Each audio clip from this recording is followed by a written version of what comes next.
The day I arrived at the palace, I wasn't a guest, I wasn't a bride, I was a survivor. And survival had already cost me everything. The desert stretched endlessly, golden sands glowing beneath the late afternoon sun. In the distance, the palace gates rose like cliffs of ivory and gold, towers piercing the sky, crowned with delicate filigree that shimmered in the heat. It was magnificent, but I felt no awe, only weight, a strange ache that had followed me across miles of dust and grief. My mind drifted, not to the palace, but to home, to my parents, taken without mercy, to my siblings, their small hands reaching for me as the world collapsed around us. There had been nights I prayed for death, a quiet end to the suffering, but death never came. Instead, survival did.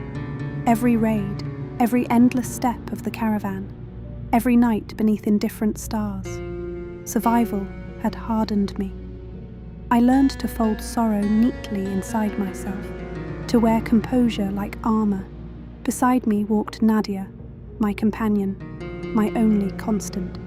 Her black hair shimmered under the desert light, her eyes sharp and calculating, always watching, always learning. Where I endured silently, Nadia prepared strategically. She had become my anchor, and as the palace gates groaned open before us, she leaned closer and whispered, "Stay close. Walk straight. Do not look around unless told." I nodded.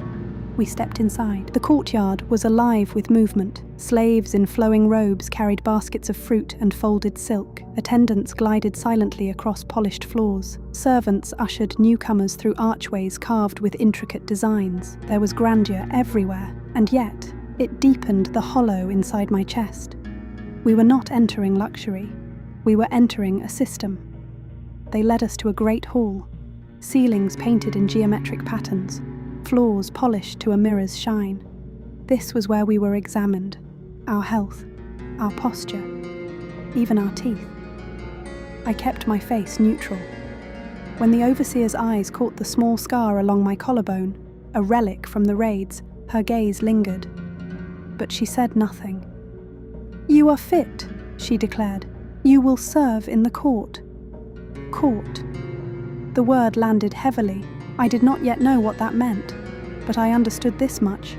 My survival was not finished. It had only changed shape.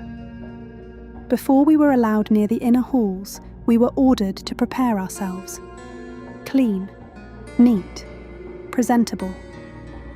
In a chamber of running water and polished brass basins, I removed the dust of the journey. The mirror reflected a girl I barely recognized, dark brown hair falling past my shoulders, eyes too large, too watchful, a quiet strength lining my face. Not beauty for admiration, but beauty that could command attention. I washed carefully, every movement deliberate. Composure would be my shield, dignity, my weapon. When we were ready, they led us through corridors lined with tapestries. Fountains trickled water scented with jasmine. Every attendant's gaze measured us. Posture, grace, control. I felt their attention pressing against my back with every step. And then we arrived. The hall was vast, and at its far end, he sat, Sheikh Khalid Al Farouk, robed in green and gold, still, silent, watching. He did not move when I stepped forward, but his presence filled the room like gravity. His gaze swept over me, not lingering, not hurried, precise, evaluating.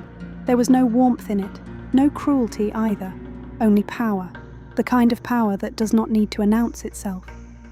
For a moment, the walls of my composure trembled. I noted everything, the sunlight catching the folds of his robes, the quiet strength in his posture, the shadow beneath his brow. This was a man who ruled without raising his voice, and somehow, I knew. Every step I took in this palace would be measured against his unseen expectations. Fatima, the overseer, gave a subtle nod. My assignment was confirmed. The Palace of Light, the heart of the inner palace, where influence and secrets intertwined. Nadia would serve there too, a small mercy. As I was led to my new quarters, I pressed my fingers against my chest. The journey had ended, but survival inside these walls was only beginning, because somewhere within the Palace of Light, Sheikh Khalid remained, observing, waiting, and I could not shake the feeling that he had already seen more in me than I intended to reveal.